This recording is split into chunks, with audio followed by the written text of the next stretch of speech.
Welcome to Book Time with Ryan. I am Ryan, and today I'll be talking about The Indifferent Stars Above by Daniel James Brown. This is the harrowing saga of the Donnor Party. If you're like me, you have heard of the Donnor Party, but may not know much about the Donnor Party. This book will change that. I give it 4 stars. I really enjoyed it.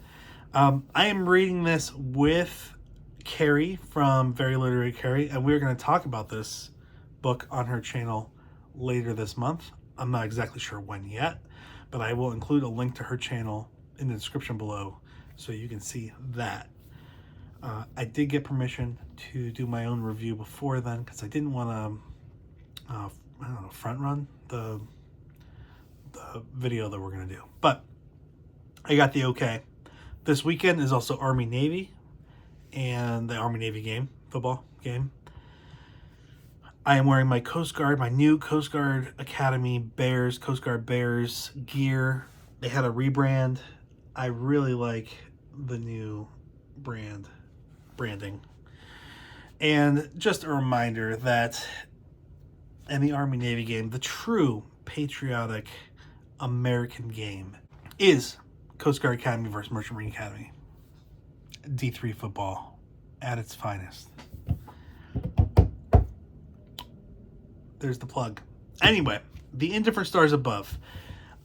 If you're not aware of what the Donnor Party is, this is a party of settlers moving west into they're shooting for California from the east of the United States, and it really starts off in Missouri, and then heads along all the different states to California. And that's where things get really bad. I mean, things get bad before then, but it's not a good story. Really, we're looking at a little bit over 80 folks from different parts of the East. This is 1846, so this is before the United States really exists all the way to the Pacific. There are a lot of opportunities. There are also there's a lot of flim-flam.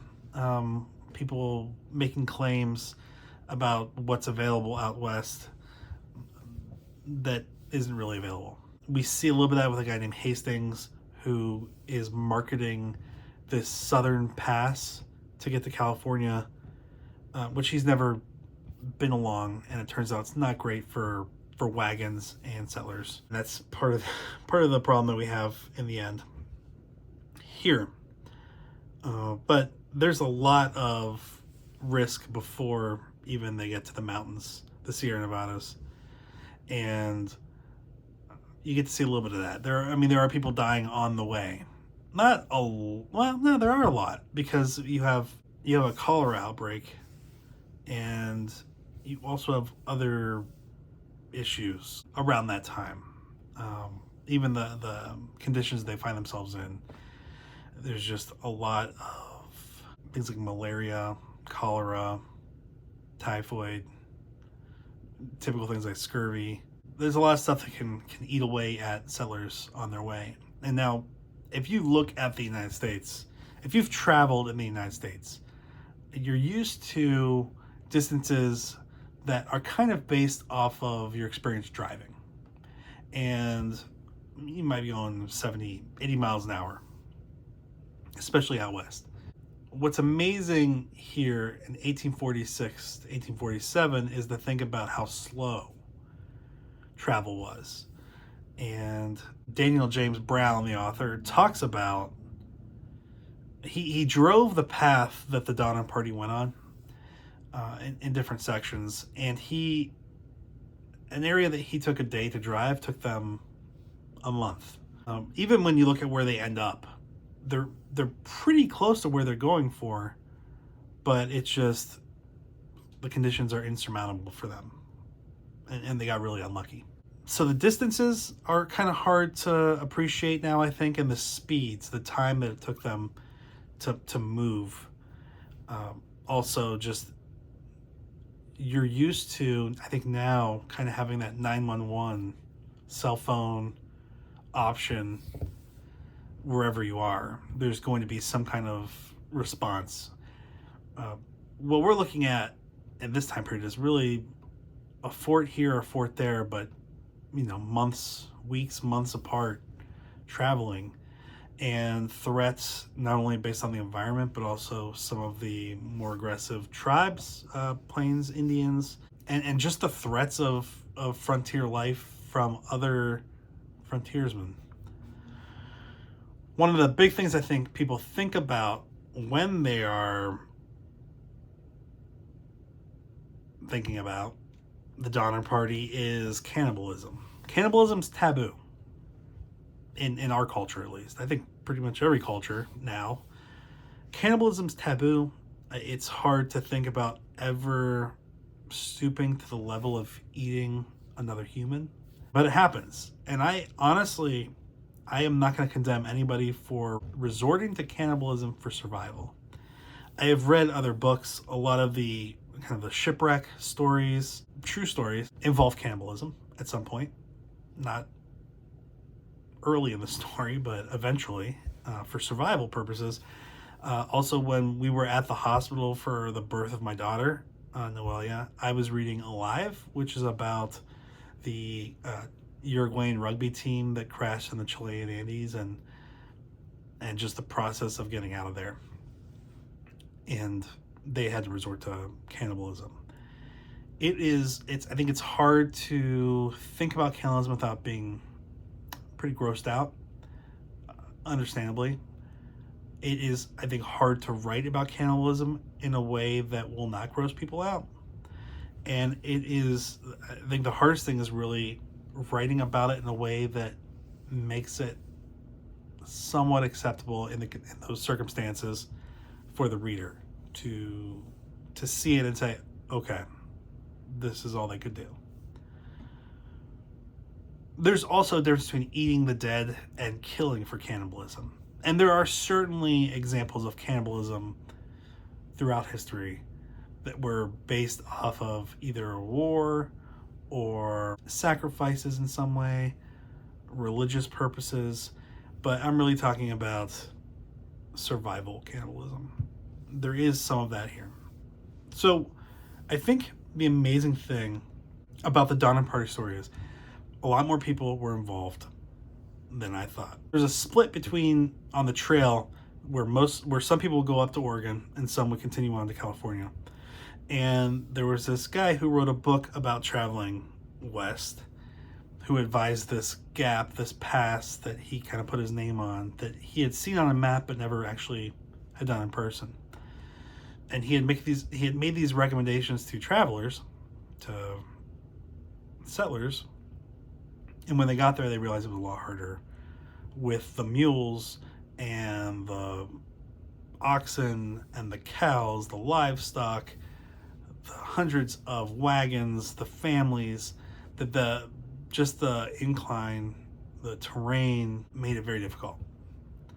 On top of that, they started out a little late from Missouri.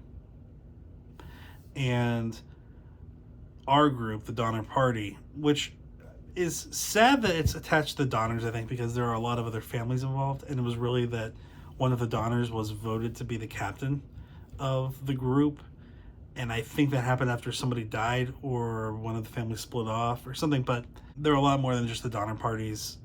Daniel James Brown here is really following one person, specifically Sarah Graves from the Graves family.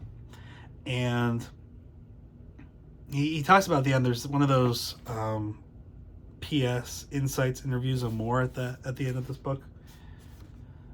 I've seen that. Actually, I saw that with Alive, too. I guess William Morrow likes books about cannibalism, books that have cannibalism. Daniel James Brown talks about other books that have been about the Donner Party and how a lot of those books really follow the death of, and there's a lot of dying, but nearly half of the people in the Donner Party lived. And he wanted to follow somebody who lived, to really follow not the story of death, but the story of life, pushing through, finding something to make you go on. For Sarah, it was probably the fact that she was with her husband and her family, and to get out of the area where they had to eventually camp, to tell others for a rescue, her family was really depending on her. Her family was still at the camp. Because what happened was they're traveling through Utah into Nevada, and near Reno, they come into this kind of valley area where this passes, and it starts to snow because they started out a little too late.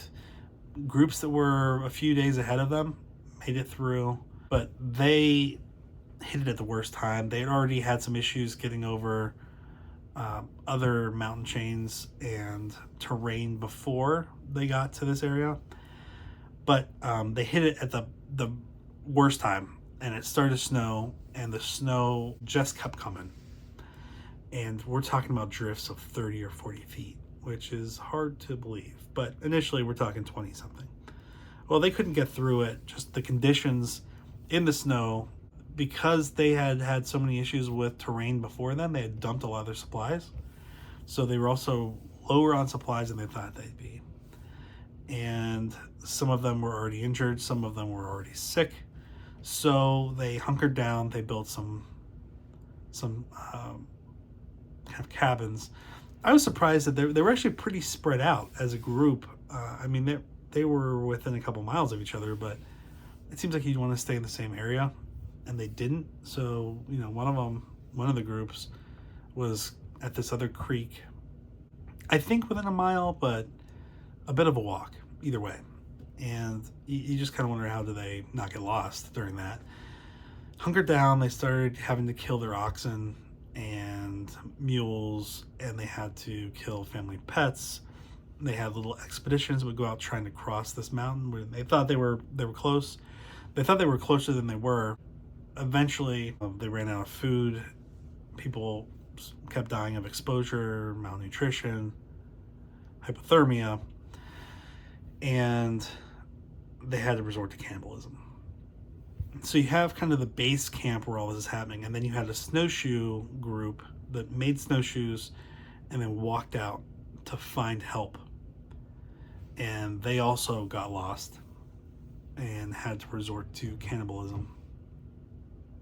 Eventually they found a small outpost settlement and were able to get help, but we're talking weeks and weeks of people having to go back to try to get the sick out, the injured out of the Donnor camp area. That took weeks to do, while they're still taking more and more time to get back to them. The people who are stuck in the camp are still dying off. And it is rough to hear about. Just the cannibalism stuff, I don't think Brown shies away from. As far as the details, the dismemberment and the preparation of the meat, that's pretty hard to read, I think, for a lot of people. I thought it was also hard to hear about a lot of the deaths. A lot of kids died, a lot of babies, and there's nothing in this book that would make me want to jump in a covered wagon and head west. Just too hard, too dangerous. I think what was amazing, and I mentioned at the beginning of the video about distances and time, what's amazing here is just how close they were to where they needed to be, and yet how far they were, how the conditions really limited their movement, and where they were within 30, 40 miles of where they needed to be and could have made that trip, they couldn't move, and they were dying relatively close to where they could have been helped. Also, that snowshoe group took a left when they were supposed to go to a right. Part of that is because the person who had already traveled there died shortly before they got to the point where they would have to make the decision. And instead of going pretty quickly to where they need to go, they really headed off to the south and spent weeks more being lost. I don't want to say I enjoyed the book, because that feels wrong, but I appreciated the book. I appreciate the story, learning more about the Donnor party, and just another example of not only the trials and tribulations, but also people who toughed it out, and just the amazing story that is. And even though I do think the cannibalism is disturbing, I'm not condemning it.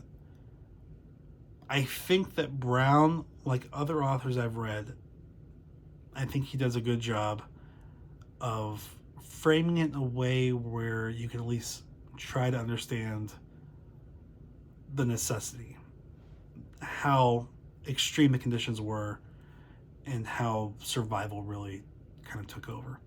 He does a great job of not only talking about the stories of the Donnor party, but also going into the science of the weather, of the effects of the body, the preparation of the bodies for cannibalism. I think he does a great job of providing some of the science behind the situations they found themselves in, the history, the geography, and that really, I think, helps out with the story too. Helps you understand just what you're seeing, because it is hard to put yourself in that situation. So I enjoyed it. Again, enjoyed it, like appreciated it. I wasn't like, woo, cannibalism. This is a true story. They were in the mountains for 4 months trying to survive. That's just when they got stuck. There were still months before that where they were traveling, trying to survive, running into floods, mud, natives that were stealing cattle, some death, friction between the travelers too. If you ever hung out with your friend for too long, you know that you start to fight a little bit, need some time apart. These families really didn't have as much of an opportunity to be apart because they were safety numbers and traveling together, but it was a really good read. I'm looking forward to talking with Carrie about the Indifferent Stars Above, and I'm going to include a link to her channel, but I probably will come back after we have our talk and maybe add the link to that video in the description area below. 4 stars, really enjoyed it, really appreciated it. I keep saying enjoyed, that makes me feel wrong. I think he does a great job, and I'm definitely considering reading some of his other books too. Daniel James Brown, The Indifferent Stars Above. So thanks for being here today. Carrie, thanks for recommending this and telling me to read it, and I look forward to talking with Carrie about what happened in this book and what it was like reading it. So thanks, have a good one, bye. Oh, and go Bears. And if I have to pick a side between Army and Navy, I will go with Army. Go Army. Beat Navy. But really, go Coast Guard. Beat Kings Point and everyone else. All right, have a good one. Bye. Though we may run, find us there, the winter has surely won. Though we may run, find us there.